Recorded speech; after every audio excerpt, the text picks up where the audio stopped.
চট্টগ্রামের কাজীর দেউরি থেকে বন্দর নগরীর আজকের পরিস্থিতি জানাচ্ছেন সৈয়দ তামিম মাহমুদ। আমরা সকাল থেকে চট্টগ্রাম নগরের বিভিন্ন এলাকা ঘুরে দেখেছি এবং সেখানে দেখেছি যে ছাত্ররা কিন্তু প্রতিটি মোড়ে মোড়েই তারা জড়ো হওয়ার চেষ্টা করেছে, কিন্তু যেখানে জড়ো হতে চেষ্টা করে সেখানে কিন্তু পুলিশ তাদেরকে বাধা দিয়ে ছত্রভঙ্গ করে দিয়েছে। আমরা দেখেছি চট্টগ্রাম নগরীর বিভিন্ন যে এলাকাগুলো আছে, যখন তারা অবস্থানের চেষ্টা করে তখন পুলিশ তাদেরকে ছত্রভঙ্গ করে দিয়েছে এবং তারা কিন্তু ধাওয়া খেয়ে তারা কিন্তু সরে গেছে। এবং আমরা সকালে নিউ মার্কেট এলাকা দেখেছি, নিউ মার্কেট এলাকায় কিন্তু সকাল 11টার পর থেকে কিন্তু যে আমরা দেখেছি সেনাবাহিনী 11টার পর থেকে কিন্তু সেখানে পাল্টা ধাওয়ার মতো ঘটনা ঘটেছে এবং গোলাগুলির মতো ঘটনা ঘটেছে, সেখানে বেশ কয়েকজন আহত হয়েছে।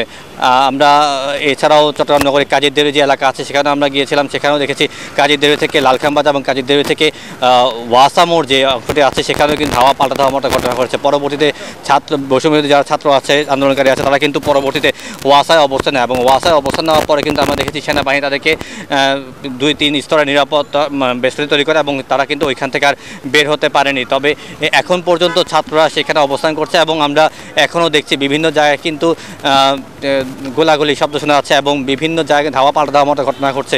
এই ছিল আমার কাছে চট্টগ্রাম থেকে সবচেয়ে সংবাদ।